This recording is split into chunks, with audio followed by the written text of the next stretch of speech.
ইমরান খানকে এত দ্রুত চিনবো কিভাবে? কারণ ডাইরেক্ট তাকে আগে টার্গেট করতে হবে। তো বলতেছে যে মাঝখানে যে বসা মাথায় যার জাতা টুপি সেই মোনায়েম খান। বললাম যে ঠিক আছে। তো ওইখানে দাঁড়ায়েই ইন্ডিয়ান স্ট্যান্ডটা অটোমেটিকে দেওয়া এবং টিকার চাপ দেওয়ার পরে একটা শব্দ হইল। একটা শব্দ হইল পরেই দেখলাম যে ওমাগো করে এইভাবে হাত দিয়ে পড়ে গেল। পরে গড়াগড়ি খাইতেছে ওই দুইজন ওমাগো বাবাগো করে সোফার তলে যাইতেছে। মুহূর্তের মধ্যে মেন গেটে যে বেলুস রেজিমেন্টের পুলিশ ছিল তারা সবাই, আমার মনে হলো যে সবাই বাংকারে পড়ে গেছে। আর চোখ বুইজা শুধু এলএম যার কাছে যে গান ছিল সেটা উপরের দিকে করে চোখ বুইজা গুলি করতেছে। সব গান দিয়া ট্রেসার রাউন্ড বাইর হইতেছে। আর বাড়িতে ওমাগো বাবাগো চিৎকার শুরু হয়ে গেছে, মানে কয়েক সেকেন্ডের মধ্যেই। আর দেখলাম যে ৭১-এ নবম শ্রেণীর গাড়ির ফ্যান ছাত্র কাজ এই করে না, বীর তখন যোদ্ধা বন্ধ করতে যে ছিলাম তাও অসীম হচ্ছে না। সাহস নিয়ে তৎকালীন তারপরে গভর্নর মোনায়েম খানকে ম্যাগাজিন খুলে আরেকটা হত্যা ম্যাগাজিন দিয়ে করেছেন, দেখলাম যে তা সেই আর যোদ্ধা স্ক্রিনে কাজ ঠিক করে না। ৪০ তখন বছর পকেটে পরে একটা 36 কাঁচুমাচু আছিল আমার। ভঙ্গিতে এটি এটা নিউজের খুইলা সহযোগিতা চেন চাইলেন খুইলা পিনটা তার খুইলা বীরের মানলাম যে প্রত্যাবর্তনকে ওদের রক্ষা গায়ে করবার জন্যে। 36টা যেন মানে বাস্ট হইলে যেন নিশ্চিত হয় মৃত্যুটা।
বাবা মুক্তিযোদ্ধা মোজাম্মেল যে কি ভীষণ বিড়ম্বনায় তা বলে বোঝানোর ভাষাও এই দৃশ্যে প্রায় অচল হয়ে পড়েছে।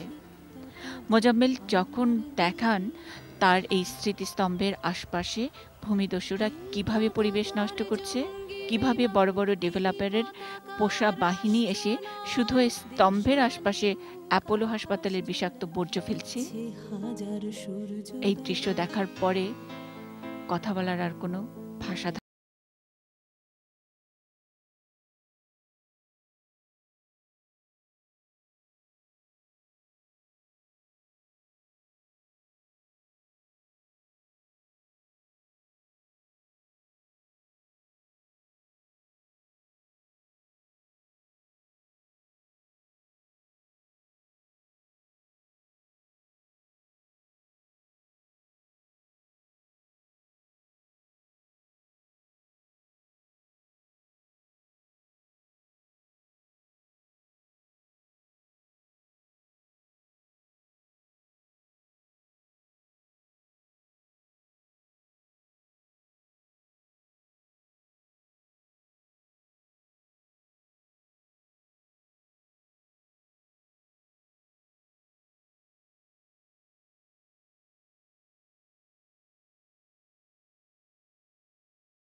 এটা যে সময় আসিল এই সময় হেন গাতা আসিল, পুষ্কুনি আসিল, নিচেও আসিল। এখন এটা সুন্দর হয়েছে, ভালো হয়েছে, দেখার মতন জিনিস হয়েছে। ওখানে যেগুলি আছে, যারা নাকি ওখানে করতেছে, যারা নাকি ফালাইতেছে, তারা পয়সার বিনিময়ে সব করতেছে।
আমরা তো কোনো মুক্তিযোদ্ধার সাথে কথা বলতে গেলেই অভিযোগ শুনি, পেলাম না, হলো না, কেউ কিছু দিল না। আর এভাবে নিজের গাঁটের পয়সা খরচ করে স্মৃতিস্তম্ভ করা, তার জন্যে সব কাজবাজ বাদ দিয়ে দাঁড়ে দাঁড়ে ধর্ণা দেয়া আমি আমার এই ছোট্ট অভিজ্ঞতার জীবনে কম দেখেছি। সরল হাসি মোজাম্মেল হকের। তারপর আমার এই স্বার্থপর প্রশ্নের উত্তর নয়, বরং ব্যাখ্যা দেন এই সাদামাটা অনাড়ম্বর বীর প্রতীক। শুধু স্বাধীনতা সংগ্রামে মুক্তিযোদ্ধারাও পাইলাম না, খাইলাম না, এইরকমই একটা আকুতি তাদের সারাক্ষণই শুনতে হয়।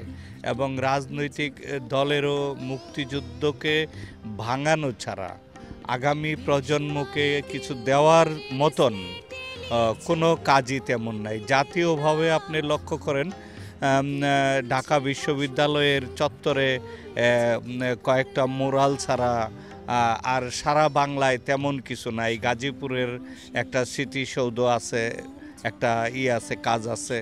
এছাড়া আগামী প্রজন্মরা যে মুক্তিযুদ্ধ সম্পর্কে কিছু বলবে, কিছু শিখবে, কিছু জানবে, এরকম কোনো স্কোপ নাই। আর তাই আমি চিন্তা করছি যে আমরা আরেকটা বিষয় হলো যে আমাদের দেশের সম্পর্কে ভারতেরও একটু ধারণা আছে, ভারতীয় রাজনৈতিক নেতৃবৃন্দের ধারণা আছে যে বাঙালিরা, বাংলাদেশের মানুষরা অকৃতজ্ঞ। সেই আঙ্গিক থেকেও আমার লাগছে, কারণ আমরা অকৃতজ্ঞ নই। কারণ ভারত মহান মুক্তিযুদ্ধের সময় আমাদের জন্য যে ভূমিকা রেখেছে সেজন্য আমরা কৃতজ্ঞ, এবং সেই কৃতজ্ঞতার নিদর্শন স্বরূপই বলতে চাই যে আমি 1857 সনের সিপাহী বিপ্লব থেকে শুরু করে ব্রিটিশ হটাও আন্দোলনের মুখ্য ভূমিকায় যারা ছিলেন তাদের প্রত্যেককে এই জায়গায় টেরাকোটা দিয়ে সম্মানিত করেছি, এবং ভারতের বিনা স্বীকৃতি পররাষ্ট্র অ্যাম্বাসেডর, হাই কমিশনার বিনা স্বীকৃতি এইটার এই উদ্বোধনী অনুষ্ঠানে উনি আসছিলেন, এবং উনি বলে গেছেন যে না, আমি মুগ্ধ হয়েছি বাংলাদেশেও যে পাক ভারত উপমহাদেশের আন্দোলনের যারা অগ্রণী ভূমিকা রেখেছে তাদেরকে যথেষ্ট সম্মানে তারা এই জায়গায় ধারণ করেছে। এর জন্য আমিও খুব মুগ্ধ হয়েছি। তো আমার ভালো লেগেছে যে আমার পাক ভারত উপমহাদেশের আন্দোলনে, ব্রিটিশ হটাও আন্দোলনে ভারতবাসীকে, ভারতের নেতাদেরকে বলতে চাই যে আমরা বাঙালিরা সর্বকালের সর্বশ্রেষ্ঠ সন্তান, যারা মানুষের কল্যাণে, যারা সৃষ্টির কল্যাণে, যারা রাজনীতি করে যায়, আমরা সবাইকে সম্মান করি।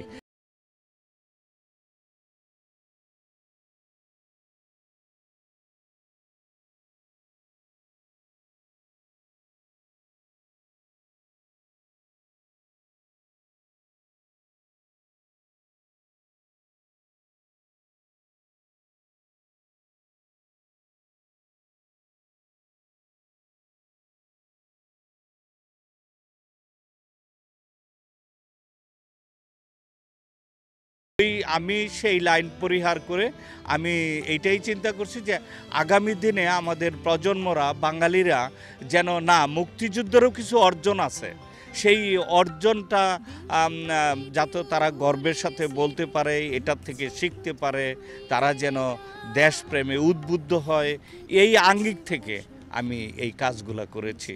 ওই পেলাম না এই আফসোস।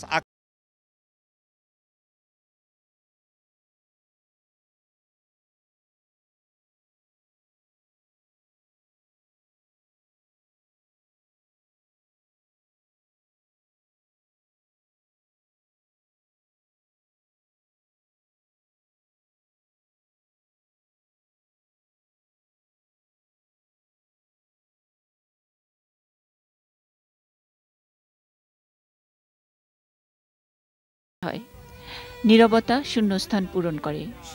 অনেক আকাঙ্ক্ষায় বীর প্রতীক মোজাম্মেল হক তার বীরের প্রত্যাবর্তনের সম্মানহানির প্রতিকার চান আকাশের দিকে চেয়ে। নীল আকাশের দিকে মাথা উঁচিয়ে 61 ফুট দীর্ঘ বীরের প্রত্যাবর্তন। হঠাৎ মুক্তিযোদ্ধা মোজাম্মেল হকের দিকে চোখ পড়তেই গলার কাছে হৃৎপিণ্ডটা যেন আটকে যায়। বিস্ময়ের সাথে লক্ষ্য করি